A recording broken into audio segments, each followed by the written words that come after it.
Audiolivro O Livro dos Mártires, por John Foxe. Perseguições do meado do século V ao final do século VII. Protério foi constituído pregador por Cirilo, bispo de Alexandria, que se achava bem familiarizado com suas virtudes antes de designá-lo a pregar. Quando Cirilo morreu, a sede de Alexandria estava ocupada por Díscoro, um inveterado inimigo da memória e da família de seu antecessor. Condenado pelo concílio de Calcedônia por haver abraçado os erros de Eutico, foi deposto. Então, com a aprovação do imperador, Protério foi escolhido para preencher a vaga.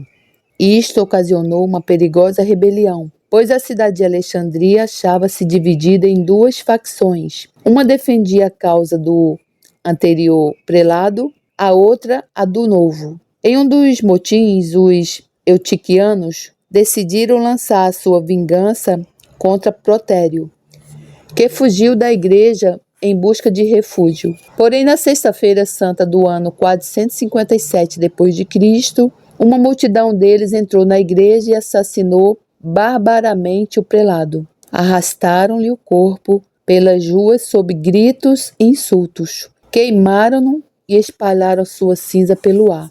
Hermenegildo, filho mais velho de Leovigildo, rei dos godos, da Espanha, era ariano, mas converteu-se à fé genuína através de sua esposa, Ingonda. Quando o rei soube que o filho mudara sua posição religiosa, privou-o do seu posto em Sevilha, onde era governador, e ameaçou matá-lo, caso não renunciasse à fé que abraçara. O príncipe, para evitar que o pai cumprisse suas ameaças, adotou uma posição defensiva, e muitos conservadores declararam-se a seu favor. O rei, exasperado diante deste ato de rebeldia, começou a castigar todos os autênticos cristãos que suas tropas podiam prender, e desencadeou assim severa perseguição. Ele mesmo empreendeu uma busca ao filho, à frente de um poderoso exército.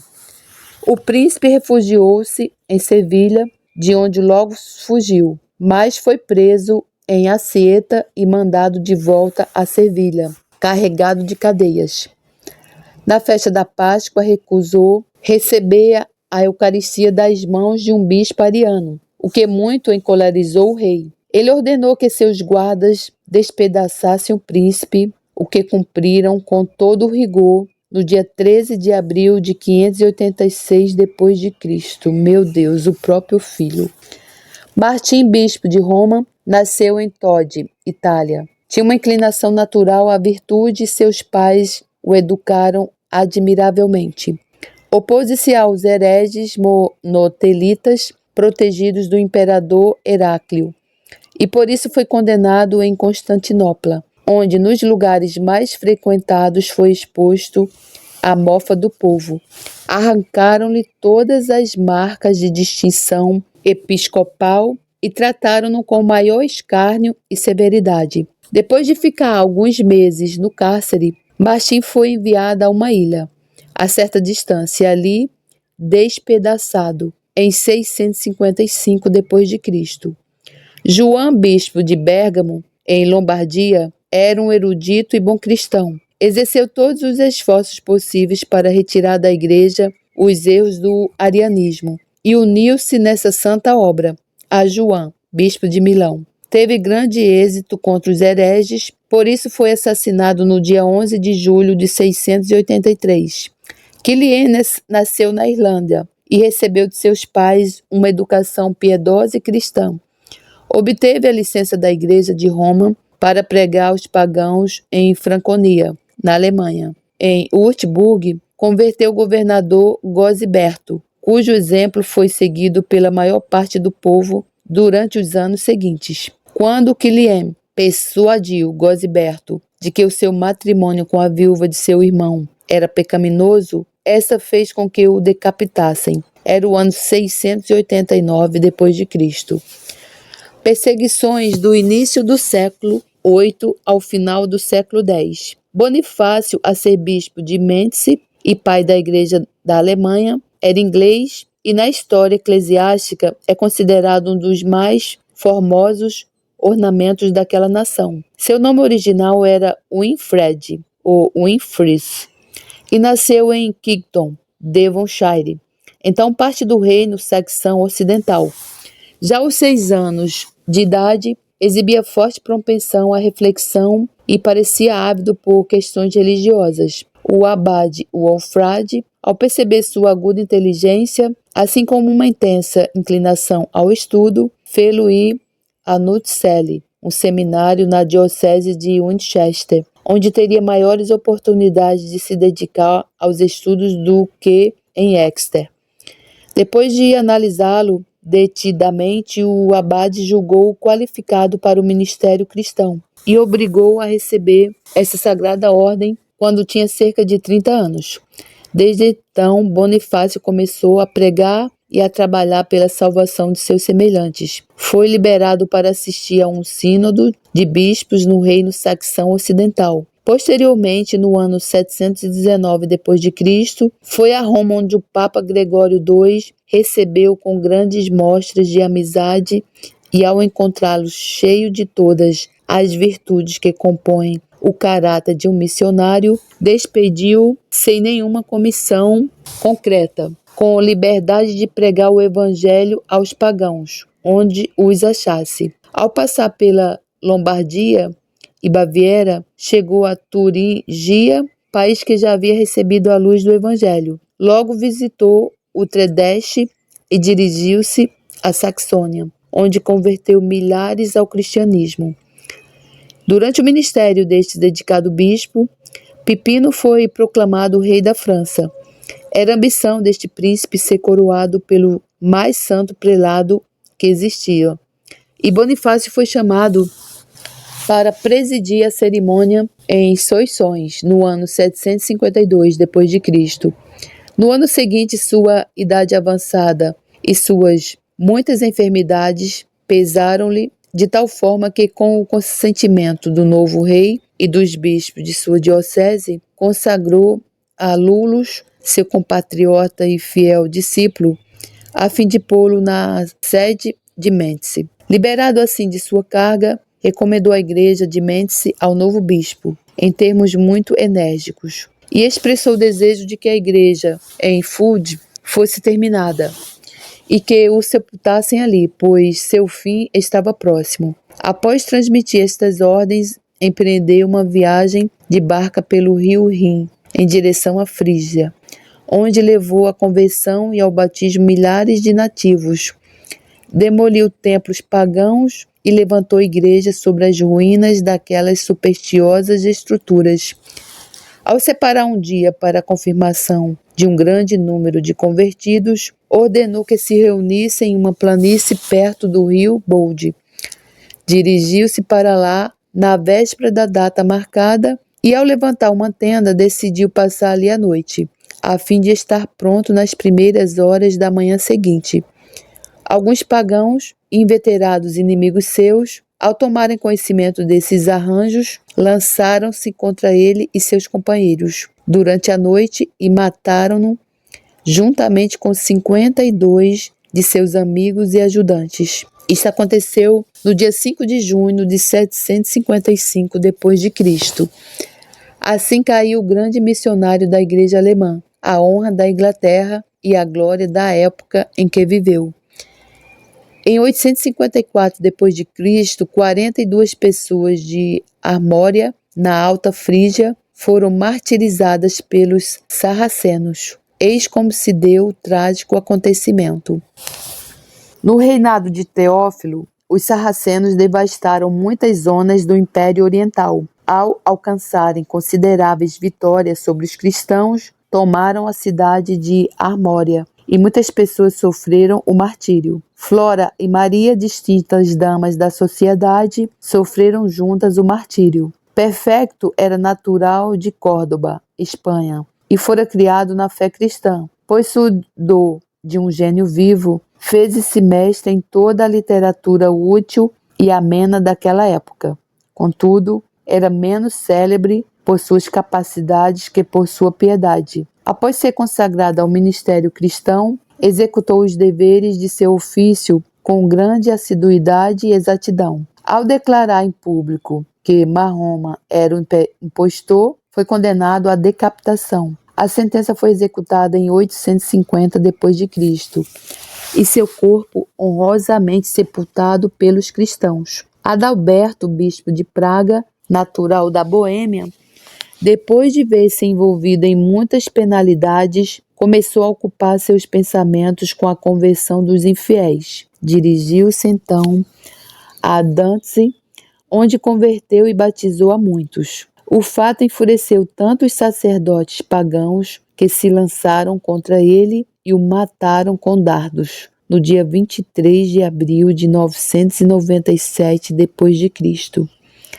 Perseguições no século XI. Alfago, arcebispo de Canterbury, descendia de uma família de nobre linhagem em Gloucestershire e recebera uma educação correspondente ao seu ilustre nascimento. Seus pais eram cristãos dignos e Alfago parecera herdar suas virtudes. Quando morreu Ethelwold e a sede de Winchester ficou sem comando. Dunstan, arcebispo de Canterbury e superior em toda a Inglaterra, consagrou a Alfago para o cargo que estava vago, para geral satisfação de todos os cristãos daquela região. Prestes a morrer, Dunstan, que tinha admiração por Alfago, dirigiu a Deus uma fervente oração para que seu discípulo o sucedesse na sede de Canterbury. A oração foi respondida, mas somente em 1006, 18 anos após sua morte. Após Alfago reger a sede de Canterbury durante uns 4 anos, com grande crédito para si e benefício para o povo, os dinamarqueses lançaram-se numa incursão pela Inglaterra e entraram em Canterbury. Ao tomar conhecimento dos propósitos de ataque contra a cidade, muitas pessoas importantes fugiram dali e tentaram persuadir Alfago a fazer o mesmo. Porém, ele, como bom pastor, não quis dar ouvidos a tal proposta. Enquanto se dedicava a ajudar e a alentar o povo, Canterbury foi tomada de assalto. O inimigo precipitou-se cidade adentro e destruiu a todos os que encontraram, pelo fogo e pela espada. Alfago teve então a valentia de dirigir-se ao inimigo e oferecer-se a ele, como o mais digno de sua ira do que o povo. Rogavam-lhes que perdoassem a todos e que descarregassem toda a sua raiva sobre ele. Então o tomaram, ataram-lhe as mãos, insultaram-no, escarneceram dele brutal e barbaramente e obrigaram-no a ficar presente até que queimassem a sua igreja e matassem os monges. Logo dizimaram a todos os habitantes, tanto clérigos como leigos, e deixaram só 1/10 parte das pessoas com vida. Foram mortas 7.236 pessoas. Apenas 4 monges e 800 leigos permaneceram vivos. Depois o encarceraram em uma masmorra, onde o tiveram sob estreita guarda durante vários meses.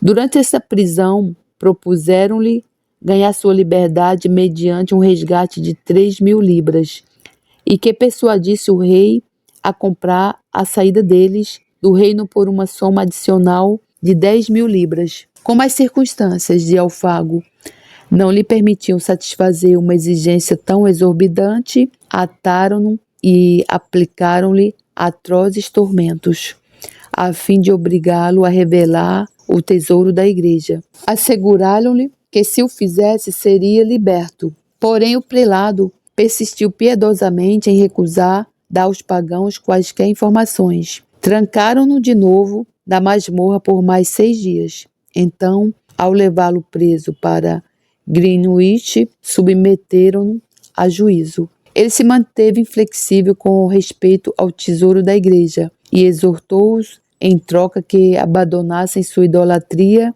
e abraçassem o cristianismo. Isto enfureceu de tal forma os dinamarqueses que os soldados tiraram-no do acampamento e golpearam-no implacavelmente.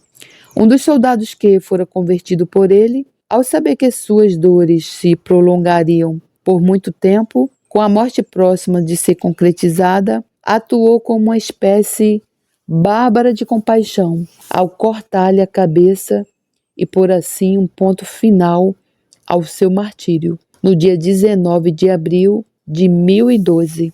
Isso aconteceu no local em que se acha agora a igreja de Greenwich. Depois de sua morte, seu corpo foi jogado ao Tâmisa. Porém, achado no dia seguinte, foi enterrado na Catedral de São Paulo pelos bispos de Londres e Lincoln.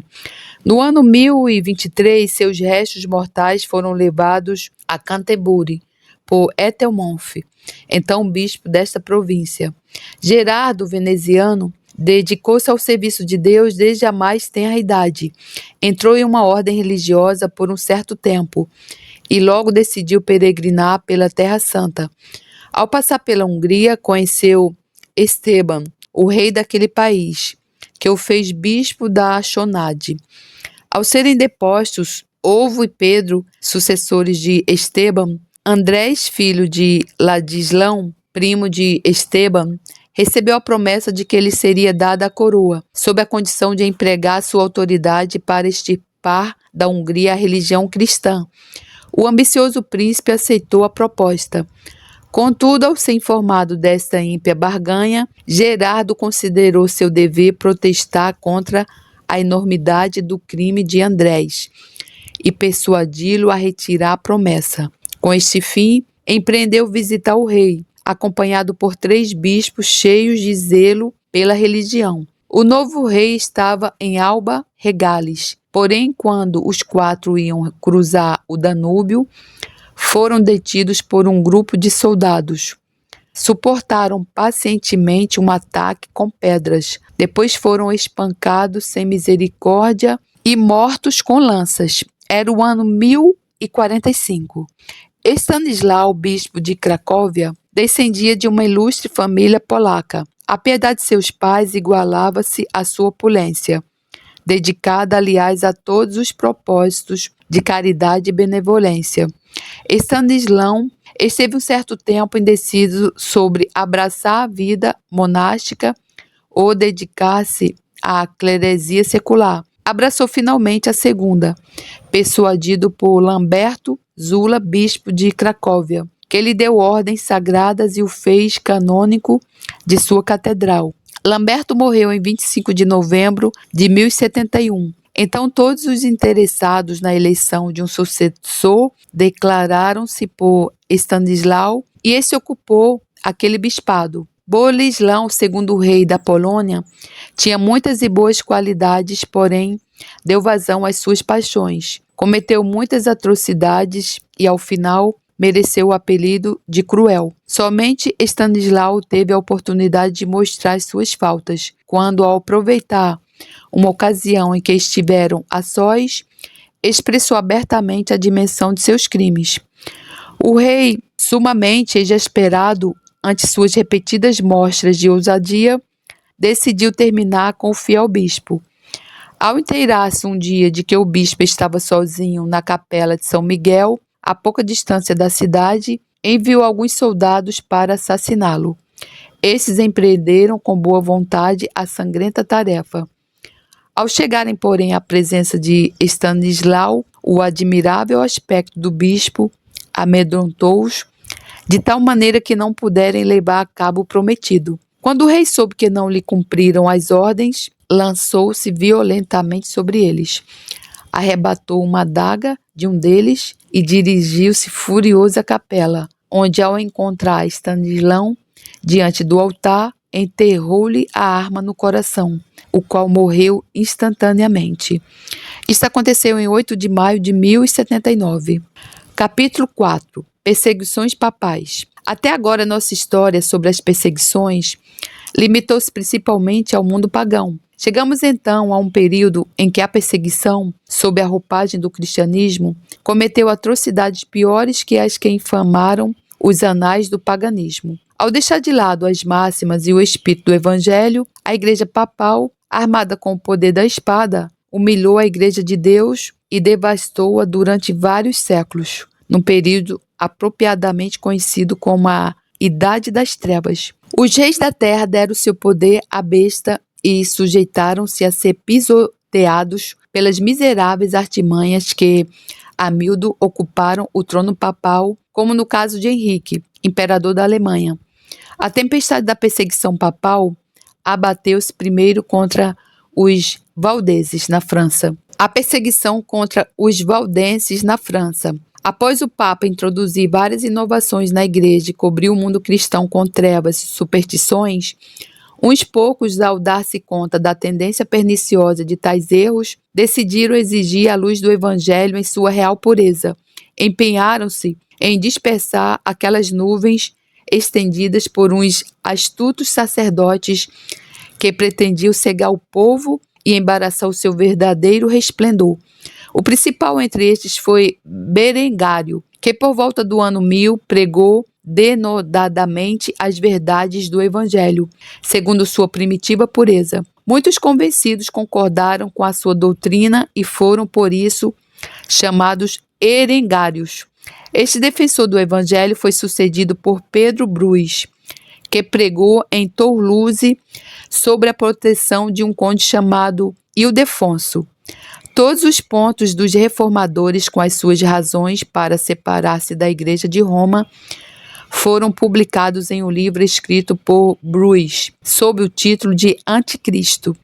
No ano 1140 de nossa era, o número de reformados era muito grande e a probabilidade de seu crescimento alarmou o Papa. Preocupado, ele escreveu a vários príncipes, a fim de pedir-lhes que derramassem de seus domínios os reformados e empregassem muitos eruditos para escrever contra as suas doutrinas.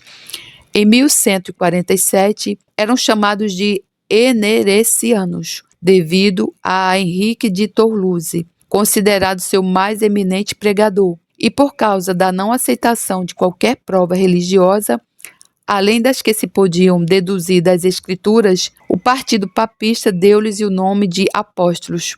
Ao final, Pedro Valdo, o Valdo, natural de Lyon, ilustre por sua piedade e erudição, veio a ser um enérgico oponente do Papa. Desde então, os reformados receberam a alcunha de valdenses. O Papa Alexandre III, informado deste sucesso pelo bispo de Lyon, excomungou Valdo e seus seguidores e ordenou ao seu informante que os varresse, se possível fosse, da face da terra. Assim começaram as perseguições papais contra os valdenses. As atividades de Valdo e dos reformados suscitaram a primeira aparição dos inquisitores, pois o Papa Inocente III conferiu a alguns monges a autoridade de inquirirem, para que fizessem a investigação e entregasse os reformados ao julgamento. O processo era breve, pois qualquer acusação era considerada culpa e nunca se concedeu um juízo justo a um acusado. O Papa, ao dar-se conta de que esses meios cruéis não surtiam o efeito desejado, enviou vários monges eruditos com a missão de pregar aos valdenses e convencê-los do erro de suas opiniões. Entre estes havia um chamado Domingo, que se mostrou muito zeloso da causa papal. Ele criou uma instituição que, por causa do seu nome, foi chamada de a Ordem dos Frades Dominicanos. Os membros dessa instituição tornaram-se, desde então, os principais inquisitores do mundo. O poder deles era ilimitado. Levantaram-se contra as pessoas como bem lhes parecia, sem considerar idade, sexo ou nível social. Infames que eram, consideravam válidas quaisquer acusações, inclusive certas anônimas, que eram tidas como suficiente evidência. Ser rico era um crime equivalente à heresia. Muitos dos que tinham dinheiro eram acusados de hereges, para que fossem obrigados a pagar por suas opiniões. Os mais queridos amigos e parentes mais próximos não podiam ajudar sem risco alguém que estivesse encarcerado por questões religiosas. Quem lhes desse até mesmo um copo de água caía sob acusação de favorecer os hereges e era perseguido. Nenhum advogado ousava defender o seu próprio irmão. E a maldade dos inquisitores ia além da tumba. Exumava-se os ossos dos mortos e os queimava como exemplo para os vivos. Se alguém no leito de morte era acusado de ser um seguidor de Valdo, suas posses eram confiscadas e o herdeiro privado de sua herança. Alguns foram enviados à Terra Santa, enquanto os dominicanos se apoderavam de suas casas e propriedades. Essas perseguições persistiram durante vários séculos, sob diferentes papas e outros grandes dignatários da Igreja Católica. Perseguições contra os albigenses. Os albigenses eram membros da Igreja Reformada, que viviam no país de Albi. Foram condenados por causa de suas doutrinas no Concílio de Latrão, por ordem do Papa Alexandre III. Sem dúvida, cresceram em número tão prodigiosamente que muitas cidades eram habitadas apenas por pessoas de sua crença, e vários membros da nobreza abraçaram seus ensinamentos. Entre estes encontravam-se Ramon, conde de Toulouse, Ramon, conde de Foix e o conde de Béziers. O assassinato de um frade chamado Pedro nos domínios do conde de Toulouse serviu de pretexto ao Papa para perseguir o nobre e seus vassalos. Para empreender tal ação, enviou mensageiros por toda a Europa, a fim de levantar forças para atuar militarmente contra os albigenses, com a promessa do paraíso a todos os que acudissem à Guerra Santa e portassem armas durante 40 dias. As mesmas indulgências foram oferecidas a todos quanto acudissem às cruzadas da Terra Santa. O valente conde defendeu Toulouse e outros lugares com a mais arrojada coragem contra os legados do Papa e contra Simão, conde de Montfort, um fanático católico. Incapazes de sujeitar abertamente o conde de Toulouse, o rei da França, a rainha-mãe e 3 arcebispos levantaram outro formidável exército e conseguiram astutamente que o conde de Toulouse comparecesse a uma conferência, onde foi traiçoeiramente preso e obrigado a aparecer descalço e descoberto diante de seus inimigos, a fim de firmar uma abjeta retratação. Seguiu-se a isto uma acirrada perseguição aos albigenses e uma ordem expressa de não mais se permitir aos leigos a leitura das Sagradas Escrituras. Também o ano 1620 foi de severa perseguição contra os albigenses. Em 1648, desatou-se dura perseguição na Lituânia e Polônia. Tamanha foi a crueldade dos cosacos que os próprios tártaros se envergonharam de suas barbaridades. Entre tantos torturadores destaca-se Adrian Chalinsky, assado em fogo lento. Seu sofrimento e morte exibem os horrores que os seguidores do cristianismo têm suportado dos inimigos do Redentor. A reforma do erro papista foi logo projetada na França. No século XIII, um erudito de nome Almérico e 6 de seus discípulos foram queimados em Paris por afirmar que Deus não estava presente no pão sacramental, mas em qualquer outro alimento, que era idolatria construir altares ou santuários aos santos, e que era ridículo oferecer-lhes incenso. E até hoje as pessoas fazem isso na Igreja Católica. Misericórdia, meu Deus, desse povo. Sem dúvida, o martírio de Almérico e de seus discípulos não impediu que muitos percebessem a justeza de seus conceitos e enxergassem a pureza da religião reformada. Assim, a fé em Cristo aumentava continuamente e não se estendeu apenas às partes da França, mas difundiu-se por vários outros países. Em 1524, na cidade de Meudon, França, João Clark pôs uma nota na porta da igreja, a qual chamava o Papa de Anticristo. Por essa ofensa, foi açoitado 2 vezes e marcado com o ferro em brasas. Ao seguir para Mentz, em Lorena, destruiu algumas imagens. Esse feito custou-lhe a amputação da mão direita e do nariz e o dilaceramento com uma tenaz dos braços e do peito. Suportou com assombrosa coragem estas crueldades e manteve sereno para cantar o Salmo 115, que proíbe de maneira expressa a idolatria. Depois disso foi lançado ao fogo e queimado até restarem somente as cinzas. E em homenagem à vida desse santo que foi martirizado, eu vou proclamar o Salmo 115 com toda a força da minha alma. Não a nós, Senhor, não a nós, mas ao teu nome dá glória, por amor da tua benignidade e da tua verdade. Porque dirão os gentios: onde está o seu Deus? Mas o nosso Deus está nos céus, fez tudo o que lhe agradou. Os ídolos dele são prata e ouro, obra das mãos dos homens. Têm boca, mas não falam. Olhos têm, mas não veem. Têm ouvidos, mas não ouvem. Narizes têm, mas não cheiram. Têm mãos, mas não apalpam. Pés têm, mas não andam. Nem som algum sai da sua garganta. A eles se tornem semelhantes os que os fazem, assim como todos os que neles confiam. Israel confia no Senhor. Ele é o seu auxílio e o seu escudo. Casa de Arão confia no Senhor. Ele é o seu auxílio e o seu escudo. Vós, os que temeis ao Senhor, confiai no Senhor. Ele é o seu auxílio e o seu escudo. O Senhor se lembrou de nós. Ele nos abençoará, abençoará a casa de Israel, abençoará a casa de Arão. Abençoará os que temem ao Senhor, tanto pequenos como grandes. O Senhor vos aumentará cada vez mais, a vós e a vossos filhos. Sois benditos do Senhor, que fez os céus e a terra. Os céus são os céus do Senhor, mas a terra deu aos filhos dos homens. Os mortos não louvam ao Senhor, nem os que descem ao silêncio. Mas nós bendiremos ao Senhor, desde agora e para sempre. Louvai ao Senhor. Amém. Glórias a Deus. Continuando.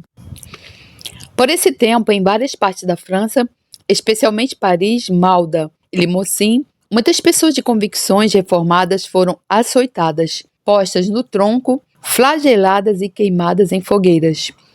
Um natural de Malda foi queimado em fogo lento, por dizer que a missa era uma clara negação da morte e paixão de Cristo. Em Limousin, João de Carduco, um bispo reformado, foi preso e queimado na fogueira. A Francisco Bribard, secretário do cardeal de Pelauí, cortaram a língua e depois o queimaram por falar em favor dos reformistas. Isto foi em 1545. E nesse mesmo ano, Jaime Cobard, um diretor de escola na cidade de Saint-Michel, foi queimado por declarar: a missa é inútil e absurda. Nessa mesma época, 14 homens foram queimados em Malda e suas mulheres obrigadas a presenciar a execução. Em 1546, Pedro Chapotte trouxe à França uma quantidade de Bíblias em francês e as vendeu publicamente. Poucos dias depois, foi levado a juízo, sentenciado e executado. Passado pouco tempo, um paralítico de Meaux, um diretor de uma escola em Fera, de nome Esteban Poliotti, e um homem chamado John English foram queimados por causa da fé. O senhor Blondel, um rico joalheiro, foi preso em 1548 em Lyon e enviado a Paris, onde por causa de sua fé foi queimado no ano seguinte, por ordem do tribunal. Herbert, um jovem de 19 anos, foi lançado às chamas em Dijon. Florente Venote sofreu o mesmo martírio no mesmo ano. Em 1554, 2 homens reformistas, junto com o filho e a filha de um deles, foram capturados e encarcerados no castelo de Niberne. Interrogados, professaram a sua fé e tiveram ordenada a sua execução. Quando eram untados com gordura, enxofre e pólvora, exclamaram: infeliz esta carne pecaminosa e corrompida. Cortaram-lhes então a língua e lançaram-nos às chamas, que logo os consumiram, devido às substâncias inflamáveis com que foram cobertos. Meu Deus do céu! A matança no dia de São Bartolomeu. No dia 22 de agosto de 1572, iniciou-se este ato diabólico de sanguinária brutalidade. A intenção era destruir com um só golpe a raiz da árvore protestante, que até então sofrera apenas parcialmente a poda de alguns de seus ramos. O rei da França havia astutamente proposto o matrimônio de sua irmã com o príncipe de Navarra, capitão e príncipe dos protestantes. O imprudente matrimônio foi celebrado em Paris no dia 18 de agosto, pelo cardeal de Bourbon, sobre um alto estrado especialmente construído para isto. Comeram em grande pompa com o bispo e cearam com o rei em Paris. 4 dias depois, quando saía do conselho, o príncipe Coligny foi ferido em ambos os braços por vários disparos. Confessou então a Maury, ministro de sua falecida mãe: ó meu irmão, agora vejo que Deus certamente me ama, pois fui ferido por sua mais santa causa. Embora Vidin o aconselhasse a fugir, permaneceu em Paris. E logo depois foi morto por Benjus, que mais tarde confessaria: jamais vi alguém enfrentar a morte com tanta coragem como o almirante. Os soldados foram dispostos de modo a, dado o sinal, lançarem-se à matança nas diversas partes da cidade de Paris. Após matarem o almirante, atiraram-no por uma janela à rua, onde lhe cortaram a cabeça, enviada depois ao Papa. Enfurecidos, os selvagens papistas cortaram-lhe ainda os braços e os órgãos genitais, e após arrastá-lo 3 dias pelas ruas, penduraram-no pelos pés fora da cidade. Meu Deus!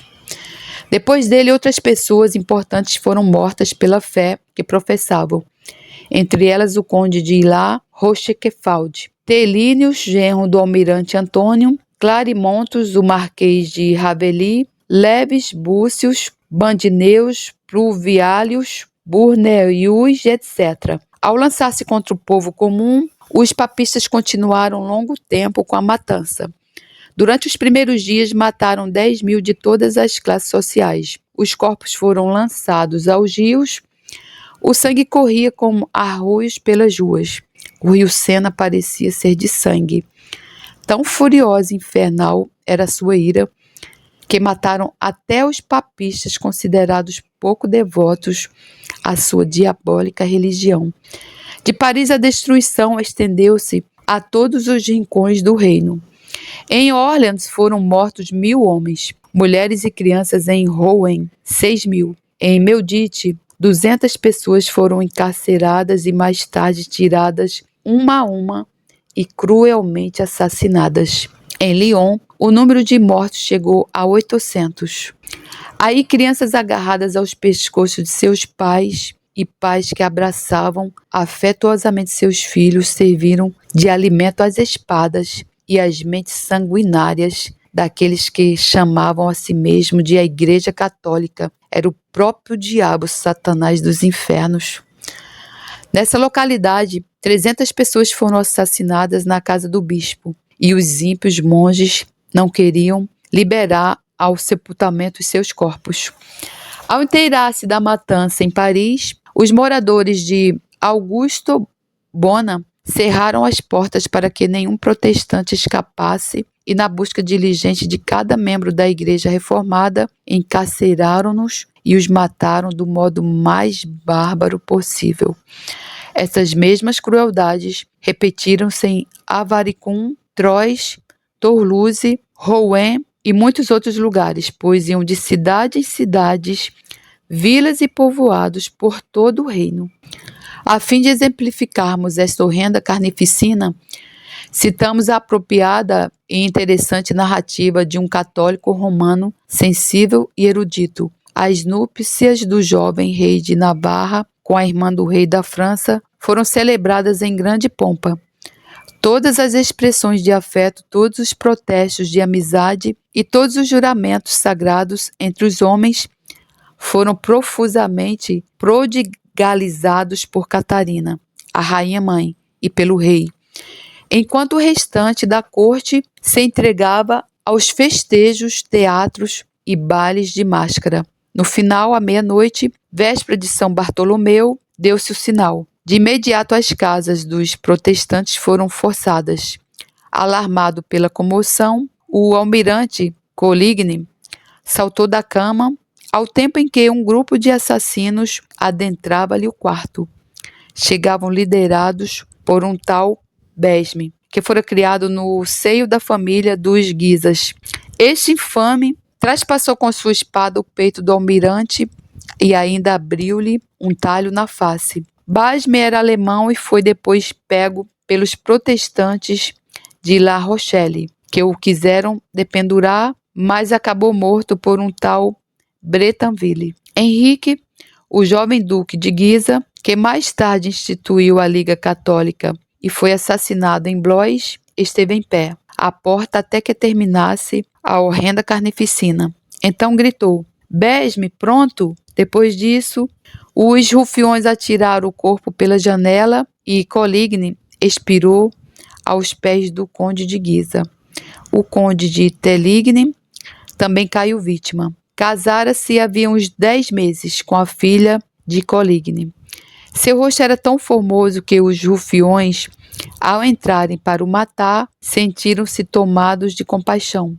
Contudo, outros mais bárbaros precipitaram-se e o assassinaram. Enquanto isso, por toda Paris, os amigos de Coligny eram assassinados. Homens, mulheres e crianças eram mortos indistintivamente. E as ruas ficaram cheias de corpos agonizantes. Alguns sacerdotes, os quais levavam numa das mãos o crucifixo e na outra uma adaga, corriam àqueles que encabeçavam a matança, a fim de exortá-los energicamente a não perdoar alguém, nem parentes nem amigos. Tavannes, marechal da França, um soldado ignorante e supersticioso, que unia a fúria da religião à ira do partido, fazia galopar seu cavalo pelas ruas de Paris e bradava ferozmente: que corra o sangue, que corra o sangue. É tão saudável sangrar em agosto quanto em maio. Nas memórias da vida desse entusiasta, escritas por seu filho, lê-se que ele, em seu leito de morte, ao fazer uma confissão geral de seus atos, levou o sacerdote a indagar surpreso: como? Nenhuma menção da matança no dia de São Bartolomeu. Ao que Tavannes contestou: considero isso uma ação meritória, que lavará todos os meus pecados. Que terríveis sentimentos pode inspirar um falso espírito de religião. Meu Deus do céu, veja bem, um católico, seguidor da besta, do falso profeta, do anticristo. Quem é? O Papa. Portanto, irmão, você que está nessa religião falsa aí do catolicismo, acendendo incenso, rezando a missa, orando para santos do pau oco, orando para Nossa Senhora, São Pedro, São Paulo, santo daquilo, feito de pedra, pelas mãos de homens corruptos, pecadores, você, irmão, também vai responder pelo sangue desses inocentes. O sangue desses inocentes, irmão, também será cobrado da sua mão. Não só da igreja prostituta que estão aí se prostituindo, das igrejas evangélicas falsas, das igrejas evangélicas chamada Grande Babilônia, prostituta. Não só dos falsos crentes, mas também da igreja católica, que fora a responsável por tantos atos bárbaros. Portanto, irmão, arrepende-se, irmão, você que está aí na igreja católica enquanto é tempo, e sai dessa religião de idolatria, irmão, porque o sangue desses inocentes clamam a Deus justiça. E você vai responder, irmão. Eu era da igreja católica, que Deus me perdoe. Fui criada no catolicismo, ensinada a rezar, a contar contas, a rezar para santos do pau oco. Irmão, esses santos não são santos, irmão, em nome do Senhor Jesus. Isso são demônios, irmão. Preste atenção, irmão, seja sábio. Leia a Bíblia, irmão. Por que, irmão, que a igreja católica ela proibia as pessoas de lerem a Bíblia? Para não conhecerem a verdade, irmão. Porque o catolicismo, ele queria o quê? Queria o seu dinheiro, irmão. Assim é hoje. A igreja católica ela não difere da prostituta, da falsa igreja evangélica em nada. Da Babilônia, das sinagogas de Satanás. É toda a mesma coisa. Todas elas são sinagogas de Satanás. Esse nome não sou eu que estou falando, não, irmão. Esse nome está na Bíblia, sinagogas de Satanás. As igrejas cristãs falsas, prostitutas, e as igrejas católicas, sinagogas de Satanás, vão responder pelo sangue desses inocentes. E agora, irmão, eu vou deixar para você aqui, para você saber o que diz a Bíblia a respeito disso tudo. Depois de outro anjo descer do céu, isso é quando Jesus voltar como rei. Veja bem, Se você hoje não tem Jesus na sua vida como seu Salvador, você, irmão, vai ter que enfrentá-lo como rei. Ele está às portas. Irmão, não queira, irmão, cair nas mãos de um Deus vivo e irado. Isso está na Bíblia. Veja o que diz a Bíblia a respeito do sangue desses inocentes. Quem vai pagar por eles? Diz assim: e clamou fortemente com grande voz, dizendo: caiu a grande Babilônia, e se tornou morada de demônios, e covil de todo espírito imundo, e esconderijo de toda ave imunda e odiável. Porque todas as nações beberam do vinho da ira da sua fornicação, e os reis da terra se fornicaram com ela. E os mercadores da terra se enriqueceram com a abundância de suas delícias.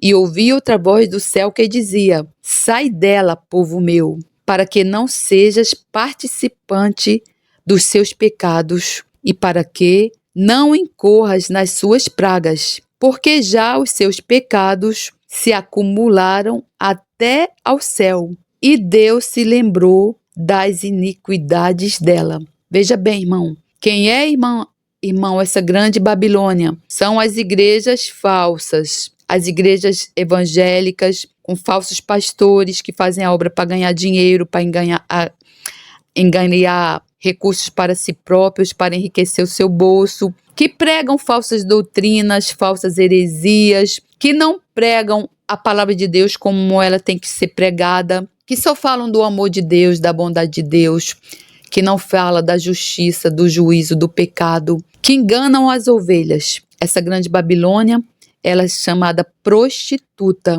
Você que faz parte dela, você está se prostituindo, e Deus fala aqui para você: sai dela, povo meu. Porque por incrível que pareça, irmão, tem crente convertido dentro dessas igrejas, dessas prostitutas, sinagogas de Satanás, Babilônia. Aonde, irmão, quem é o cabeça? O cabeça não é Jesus Cristo dessa grande Babilônia, dessa prostituta.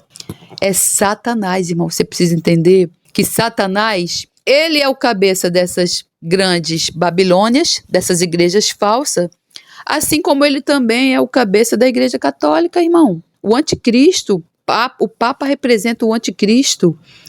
E o que a igreja católica fez com os cristãos no início da era, no início do cristianismo, não foram homens que fizeram isso. Foram homens usados por Satanás. Uma pessoa no seu juízo, irmão, com DNA de Deus, ela não faria isso sozinha. Isso aí ela foi encabeçada por Satanás. Você precisa entender que Satanás, ele comanda, ele está dentro da igreja, ele está infiltrado dentro da igreja do nosso Senhor. São poucas igrejas, irmão, que vão subir. Vai ser como a Arca de Noé. Irmão, vai ser como a Arca de Noé, irmão. Creia nisso, irmão. Porque se você reparar bem o que está acontecendo nessas sinagogas de Satanás, nessas prostitutas que estão aí, você fica assim: não é normal isso não. Porque não são eles, irmão. Eles são usados por Satanás. Vou deixar outro versículo aqui. Porque verdadeiros e justos são os seus juízos, pois julgou a grande prostituta que havia corrompido a terra com a sua fornicação. E das mãos dela vingou o sangue dos seus servos. Apocalipse 19, 2. Tudo que eu estou lendo aqui, irmão, você pegue a sua Bíblia e procure. Não confie no que eu estou lendo aqui, irmão. Outro versículo. Essa já parte da vitória de Cristo. E viu o céu aberto, eis um cavalo branco. E o que estava sentado sobre ele chama-se Fiel e Verdadeiro, e julga e peleja com justiça. E os seus olhos eram como chamas de fogo, e sobre a sua cabeça havia muitos diademas, e tinha um nome escrito que ninguém sabia senão ele mesmo. E estava vestido de uma veste tingida em sangue, e o nome pelo qual se chama é a Palavra de Deus. Veja bem, isso é Jesus. Ele estava vestido com uma veste tingida em sangue. De quem era esse sangue? Era o sangue desses inocentes. Porque esse sangue, você precisa saber, como diz aqui a Bíblia, esses inocentes, eles morreram, eles sofreram essas barbaridades todas por amor, irmão, amor à palavra de Deus, amor à verdade da palavra de Deus. Não é o que essas pessoas fazem aí, de lerem a Bíblia e darem a versão delas. Não é, irmão, é amor, é o que está escrito. Você não pode retirar uma vírgula, nem acrescentar um tio. Se você fizer isso, você está debaixo de maldição. E é o que mais as pessoas fazem aí. A ponto de lerem a Bíblia e dizerem que o crente não perde a salvação. Que crente, uma vez salvo, salvo para sempre. Irmão, pelo amor de Deus, você está acrescentando algo que não tem na palavra de Deus. E a própria palavra diz isso, que você será amaldiçoado. Veja bem, esse versículo aqui está em Apocalipse 19, 11, 12 e 13. E no 14 diz assim: e seguiam-nos exércitos no céu, em cavalos brancos, e vestidos de linho fino, branco e puro. E da sua boca saía uma aguda espada para ferir com ela as nações, e ele as regerá com vara de ferro. Ele quem? Jesus.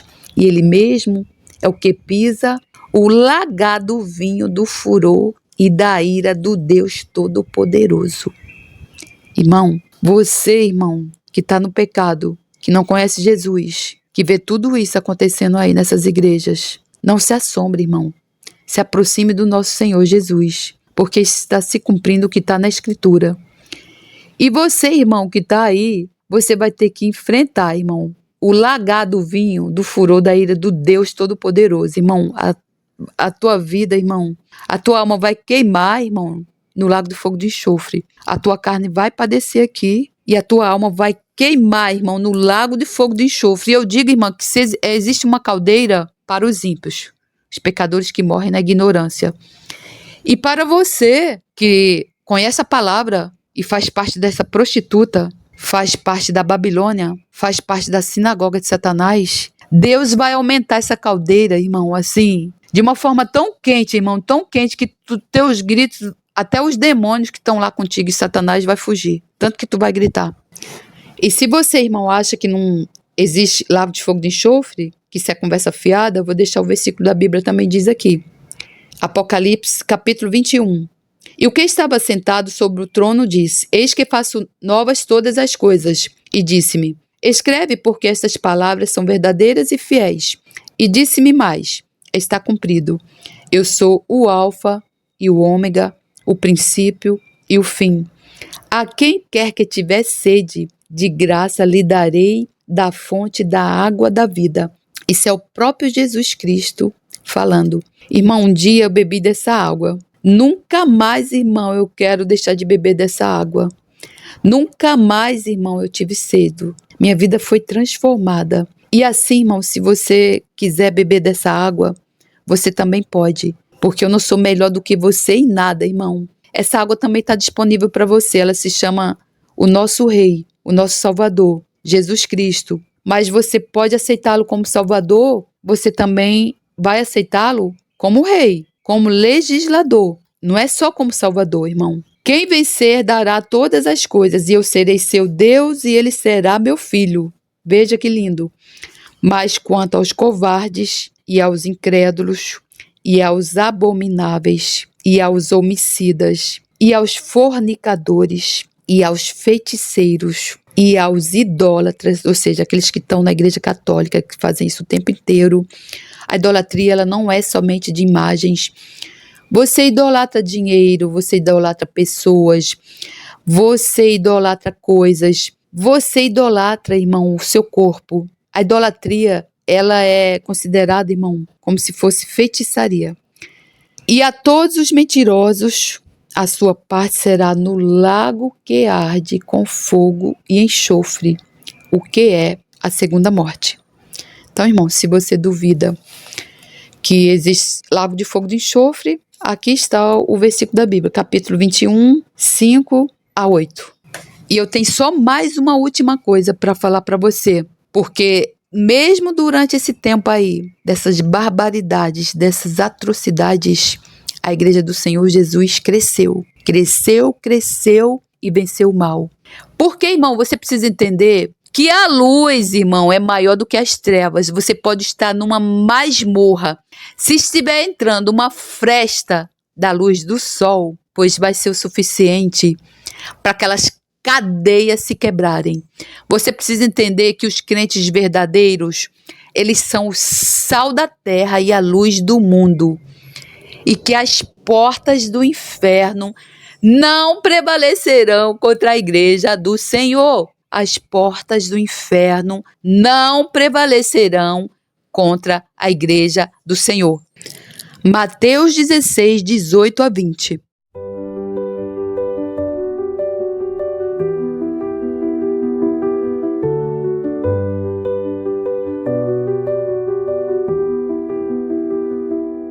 Senhor meu Deus, quando eu maravilhado contemplo a tua imensa criação, a terra, o mar e o céu todo estrelado, me vem falar da tua perfeição. Então minha alma canta a ti, Senhor, grandioso és tu, grandioso és tu.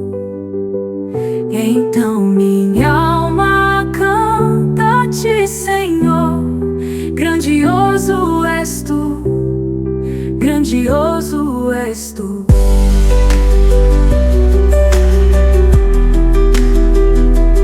Quando as estrelas tão de mim distantes, vejo a brilhar com vívido esplendor.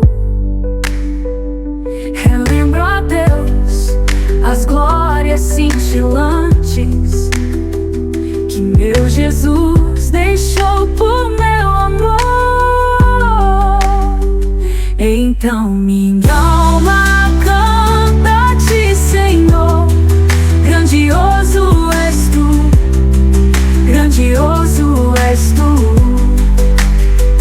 Então minha alma canta a ti, Senhor, grandioso és tu, grandioso és tu.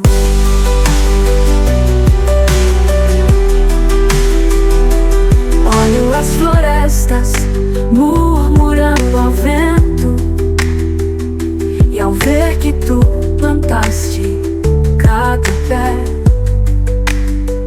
recordo a cruz, o lenho tão cruento, e no teu filho afirmo a minha fé. Então minha alma canta a ti, Senhor, grandioso és tu, grandioso és tu. Então minha alma canta a ti, Senhor, grandioso és tu, grandioso és tu.